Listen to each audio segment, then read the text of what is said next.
How to fix Play Store not working in Moto G Stylus. First of all, clear cache and data. Open setting, scroll down, click on apps. Now here you will see app. Search Play Store. Now click on Play Store.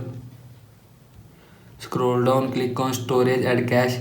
Now here you will see two options, clear cache and clear storage. And if you want to clear cache, then click on clear cache. And if you want to clear storage, then click on clear storage and click on delete. After click on delete, this app data included files and setting will be permanently deleted from this device. Now go back.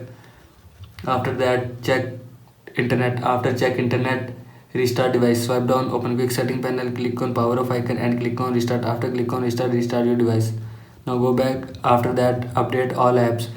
Open Play Store, click on your profile, click on manage apps and device, click on update availables, and now here you will see update apps. And if you want to update all apps, then click on update all. After click on update all app will be updated from your phone. This is how you can fix Play Store not working in Moto G Stylus. I hope so you like this video, and thanks for watching this video.